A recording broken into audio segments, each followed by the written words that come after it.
नमस्कार, वंदे मातरम। मैं हूं श्यामगिरी। आप देख रहे हैं हमारा चैनल मुद्दा भारत का। मुद्दा भारत का यानी मुद्दा आपका। आज का हमारा वीडियो है महाराष्ट्र के विधानसभा स्पीकर के ऊपर। जी हाँ, महाराष्ट्र विधानसभा के स्पीकर राहुल नार्वेकर के सामने अब दो पक्ष की जो है निर्णय लेना आ गया है। यानी कि पहले तो शिवसेना का था ही, जैसे कि एकनाथ शिंदे जी मुख्यमंत्री जो हैं, उनका मामला 16 विधायकों का वैध या अवैध को लेके है। अब जो है राष्ट्रवादी कांग्रेस पार्टी का भी आ गया है उनके पास। यानी कि राष्ट्रवादी कांग्रेस पार्टी का भी उनको निर्णय लेना है कि वैध है या अवैध है, यानी उनका पक्ष चिन्ह जो अजीत पवार लेके आए हैं वो सही है कि गलत है, इसके ऊपर भी उनके पास निर्णय लेना। अब दो बातें आ गई उनके पास। इसी पर हम चर्चा करेंगे आखिर में निर्णय क्या हो सकता है। क्या महाराष्ट्र की राजनीति में एक अलग निर्णय होगा, इसी पर हम चर्चा करेंगे। सर, आप क्या मानते हैं? जो सर, मानने का या अनुमान करने का कोई सवाल ही नहीं है। मैं आपको जी हमेशा की तरह शर्त लगाता हूं, हमने इस विषय पर नहीं लगाई है, अभी लगा देते हैं। चलो, आपका 1 रुपया, मेरा 1 लाख रुपया। किसी भी हालत में जी किसी भी हालत में, किसी भी परिस्थिति में, किसी भी कानूनी फ्रेमवर्क में राहुल नार्वेकर जो विधानसभा के अध्यक्ष हैं, स्पीकर हैं, उनका निर्णय एकनाथ शिंदे जी के खिलाफ नहीं नहीं नहीं नहीं नहीं जाएगा। आपने खिलाफ बोला तो मैं बोला कि क्या निर्णय आ रहा है ये? क्या हो रहा है? नया राजनीतिक मोड़ आ रहा है क्या? नहीं नहीं नहीं नहीं नहीं नहीं नहीं जाएगा। इसके 2 वजह है जी। बोले तो 3 वजह है। पहली बात ये ऐसी है, जो असली वजह है वो बाद में लेता हूं। जो दूसरी वजह है, सर, अगर अब ये 16 जो विधायक हैं जो शिंदे साहब के साथ है और जिनकी केस अभी उनके टेबल पे है जी, उनको अगर राहुल नार्वेकर अपात्र घोषित करते हैं तो राहुल नार्वेकर की तरफ कोई उंगली उठाएगा नहीं, सीधा फडणवीस, शाह और मोदी की तरफ उंगली उठाई जाएगी कि ये देखो कैसा गेम किया है इन्होंने, इनका अध्यक्ष है। ये सुप्रीम कोर्ट में भी सब कुछ मामला इधर का उधर करके दिखाए, चुनाव आयोग में दिखाए, ये तो उनका घर का आदमी है। तो ये कारस्थान ऐसा है कि अजीत दादा को लाया ही इसलिए गया है कि 16 अपात्र करके एकनाथ शिंदे को हकाल के, निकाल के, दूर करके अजीत दादा को उप मुख्यमंत्री रखेंगे या मुख्यमंत्री करेंगे, वॉट एवर इट इज। वो उसके बारे में मेरे पास अलग इंफॉर्मेशन है, वो शेयर करूंगा बाद में। मगर एकनाथ शिंदे को निकाल देंगे और इनको या तो फडणवीस को मुख्यमंत्री करेंगे।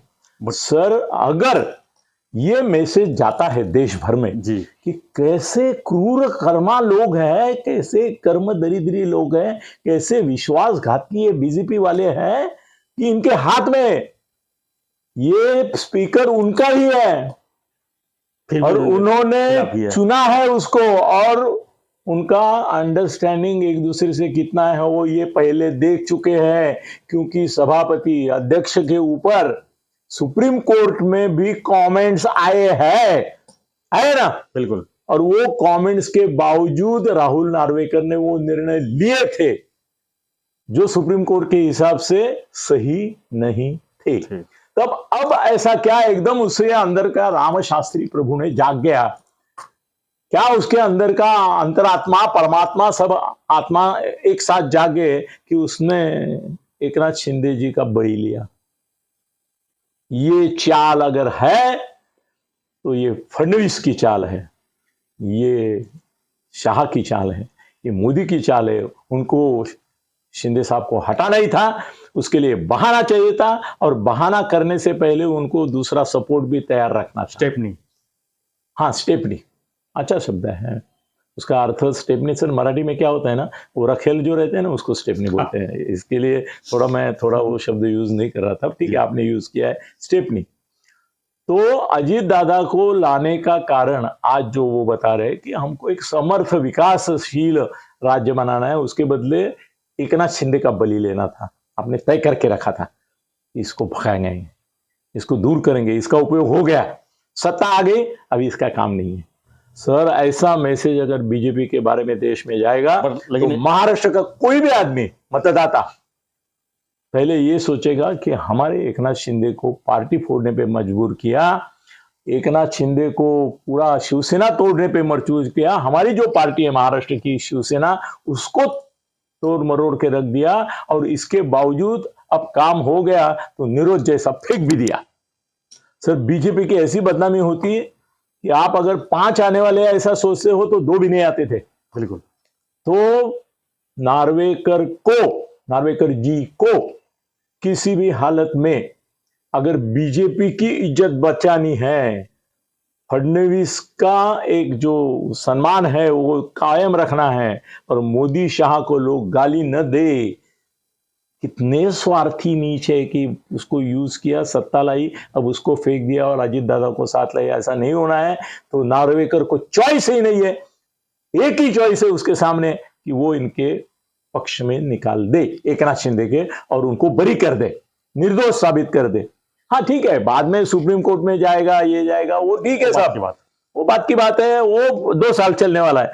सर, मैं 6 महीने 8 महीने नहीं 10 महीने से, जिस दिन से शिंदे साहब आए हैं उस दिन से मैं बोल रहा हूं, सुप्रीम कोर्ट का डिसीजन, चर्चा कुछ भी करेंगे, कमेंट कुछ भी करेंगे, पक्ष में इनके रहेगा। बिल्कुल। सुप्रीम कोर्ट का नहीं, मैंने चुनाव आयोग का भी आत्मविश्वास से बोला था, शायद मैंने आपको शर्त भी लगाई थी, आपने पैसा भी दिया था मुझे, यस, 1 रुपया दिया था कि आप जीत के करके।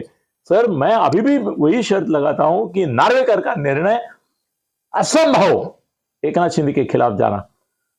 फिर आप मुझे ये पूछेंगे कि चलो फडणवीस की इज्जत है, इनकी इज्जत है, इसके लिए तो करना ही है उनको। फिर आप इतने जोर से बोल रहे हैं, अनिल खत्ते इतने जोर से बोल रहा है कि नार्वेकर का निर्णय यही आएगा जी, तो बाकी क्यों नहीं बोल रहे हैं? बाकी क्यों बोल रहे हैं कि उनको जल्दी निर्णय लेना चाहिए, उनको उचित निर्णय लेना चाहिए, हमारा विश्वास है कि वो न्यायीय संस्था का जो आदेश है उसका पालन करेंगे। ऐसा क्यों बोल रहे हैं? तो इसका एक ही कारण है कि संविधान के अनुसार विधानसभा के सदस्य और अध्यक्ष, उनको एक विशेष संरक्षण है। आप जब ये बोलते हैं कि नार्वेकर जी का निर्णय यही रहेगा, तो आप उनके एक सुप्रीम कोर्ट जज, हाई कोर्ट जज या किसी जज के ऊपर आप अगर पहले ही बोले कि इनका निर्णय तो ये आने वाला है और इसका कारण ये है, तो ये अवमानना होती है जी। सर, यहां से अगर किसी ने मेरे खिलाफ हकभंग दाखिल किया विधानसभा में, इसने पहले ही बोल दिया कि नार्वेकर साहब यही डिसीजन देंगे, ये भी बताया कि इनके डर से देंगे या प्यार से देंगे, दोनों ऑप्शन ओपन है, डर से या प्यार से, और ये भी उसको मालूम था कि इसकी वजह से हकभंग हो सकता है, तो इसके खिलाफ हकभंग करको इसको बुलाओ और इसके ऊपर मुकदमा चलाओ, जैसे संजय राउत के ऊपर है। सर, मेरे ऊपर मुकदमा करने की पूरी मैंने तैयारी ये करके ही रखी है, ये विधान करके, ये अपने ऊपर न आए करके बाकी लोग चुप है, सबको मालूम है। सर, मेरे अभी आप जानते हैं, जितेंद्र मेरा मित्र है, संजय मेरा मित्र है, कितनी लंबी लिस्ट गिनवाऊं मैं। प्राइवेट में बात करते तो बोलते हमको निर्णय मालूम है। मैं बोलता हूँ फिर क्यों बोलते हो, न्याय जो होगा वो होगा, ये होगा। वो बोले हमको तो बोलना पड़ता है, हम सुप्रीम कोर्ट के बारे में भी बोलते रहे कि न्याय हमारा ही होगा, हमारा चिन्ह और पक्ष का नाम भी दे दिया, फिर भी हम चुनाव आयोग के बारे में बोलते रहे कि हमको न्याय मिलेगा, ये बोलना पड़ता है। बोले तू सैराट आहे, तुला काय, तू जेलमध्ये गेला तरी त्याचे काहीतरी सेलिब्रेशन करशील, पण आम्हाला पॉलिटिकल लीडर आहोत आम्ही, आणि असं ओपनली बोलू शकत नाही, म्हणून आम्ही म्हणतो की न्याय होईल। आम्हाला माहिती आहे आमच्यावर न्याय होणार नाही, आमच्यावर अन्यायच होणार। सर, ये भी बोलना गलत है यार। अगर मैं जिसने मुझे बोला उसका नाम कोट करके बताऊं कि इसने मुझे बोला, तो उनके ऊपर भी ये हो सकता है कि नार्वेकर के ऊपर इन्होंने प्रदूषित अपना ओपिनियन दे दिया। मगर सर, तीसरी बात है कि अभी अजीत दादा का केस है और शिंदे साहब का केस है, अभी सुप्रीम कोर्ट में, चुनाव आयोग में और नार्वेकर साहब के पास, तीनों के पास सिमिलर सेम केस है। अजीत दादा की है और एक नाथ शिंदे। जो एक नाथ शिंदे के बारे में होगा वो अजीत दादा के बारे में होगा। सर कल अगर चलो एक सेकंड के लिए, मैं सेकंड से ज्यादा भी नहीं दूंगा, मान लो कि एक नाथ शिंदे के खिलाफ 16 लोगों को अपात्र किया, तो ये 9 लोगों को जो आगे आए हैं अजीत दादा का अपात्र करना ही होगा, कंपलसरी करना होगा। तो बीजेपी का जो खेल है वो पूरा बिगड़ जाएगा, राष्ट्रपति राजवट लानी पड़ेगी, क्योंकि उनके साथ साथ उनके 40 है, इनके भी 40 है ना, 40 42 है कुछ बोलते हैं सर, वो भी गिर गए, ये भी गिर गए, भाजपा रहेगी वहीं की वहीं। तो भाजपा को सत्ता छोड़नी पड़ेगी, क्या इसके लिए किया है सब कुछ ना, फिर सवाल ही नहीं उठता। तो दोस्तों ऐसा क्या है ना, नार्वेकर, ये राहुल नार्वेकर है ना, मेरे मन में उसके प्रति बहुत सॉफ्ट भावना है। एक तो विद्वान है, युक्तिवाद कुशल है, अच्छा वकील है, और अपनी टेढ़ी मेढ़ी चीज भी सीधा करके कैसे पेश करना उसके बारे में तो उसकी दिमाग की तारीफ करनी चाहिए। तो वो जब पेश करेगा ना उसका निकाल, हाँ, जो इनके अगेंस्ट होगा किनके, ये अपने उबाठा के खिलाफ और वहां शरद पवार के खिलाफ, वो सर इस तरह से वो उसको सजा धजा के पेश करेगा कि लोगों को लगेगा हाँ क्या यार सही निर्णय दिया है, ये है कानून, ये है निर्णय, ये है कानून, ये है निर्णय, ऐसा ही लगेगा। इस तरह से सर क्या है, कानून अपनी जगह है। बाबा साहब अम्बेडकर ने एक बहुत बड़ा विधान किया था, वो बोले कॉन्स्टिट्यूशन बनाने से देश सुधरेगा नहीं या बदलेगा नहीं, कॉन्स्टिट्यूशन की जो इम्प्लीमेंटेशन है वो करने वाले की चारित्र्य और चरित्र के ऊपर इसका कॉन्स्टिट्यूशन का अवलंबन रहेगा। सही बात बोली उन्होंने, और उसका आज हम रोज प्रत्यय ले रहे कि कॉन्स्टिट्यूशन में कुछ भी हो, सुप्रीम कोर्ट जो उसको देना है वो देता है, चुनाव आयोग जो देना है देता है, ये तब तक बोलते नहीं है ना, तब तक बोले क्या ये खिलाफ जाएगा, नहीं बोले। अब नार्वेकर का जी भी ऐसा है, नार्वेकर जी जो रिजल्ट देंगे वो एक चौकट में बिठा के बोलेंगे कि ये मेरा निर्णय है, आपको पसंद नहीं है जाओ सुप्रीम कोर्ट, जाओ हाई कोर्ट, जाओ चुनाव लगे रहो मुन्ना भाई, 2 साल तक लगे रहो। सर जब तक मैं कई बार बोला हूं, महाराष्ट्र का विधानसभा का और लोकसभा का चुनाव नहीं होता है तब तक कोई निर्णय एक नाथ शिंदे या इनके खिलाफ नहीं आएगा, और जो भी निर्णय आएगा उसके अपील में ये लोग 2 साल लड़ते रहेंगे, तब तक नई विधानसभा भी पैदा हो जाएगी। सर आज मैंने जो स्टेटमेंट किया है वो आपके साथ किया है, अगर मैं जेल में गया या मेरे ऊपर हक भंग हो गया तो आपके ऊपर डरो मत सर, इसके पहले मेरे ऊपर हुआ है, और मेरे ऊपर जब हुआ था तो वो किस कारण हुआ था मालूम है, वो भी बता देता हूं, मगर हक भंग हुआ था, मुझे उसमें पनिशमेंट भी मिली थी, मेरे ऊपर हक भंग हुआ था, बहुत सारे पत्रकारों पे, हमारे जयश्री खाड़ीलकर के हुआ था, निखिल वागड़े पर हुआ था, वो 4-4 6-6 महीने अंदर जाके रह के आए, हाँ उसमें कुछ नहीं। अरे रूसी करंजिया ब्लिट्स के, उनको भी जाना पड़ा था, ऐसा कुछ नहीं है, पत्रकार के जीवन में डिफेमेशन केस में या इसमें जाना आम बात है। तो आपको भी मेरे साथ आना, अच्छा होना कंप्यूटर वहां से वीडियो हो सकता है तो करेंगे। तो छोड़ो, अभी हकभंग अगर आता है जी तो कैसे है ना कि ये हकभंग हमने जो किया है इसमें हमने राहुल नार्वेकर के चरित्र और चारित्र के ऊपर कोई डाउट नहीं दिया है, हमने सिचुएशन के बारे में बात की, तो उनके बारे में हमने अनादर नहीं दिखाया है, हमने अगर मगर वाली बात की ना, अगर ऐसा हुआ, अगर वैसा इधर मगर है इधर अगर है तो हकभंग नहीं होना चाहिए, मगर किसी ने किया तो हमकी तैयारी होनी चाहिए।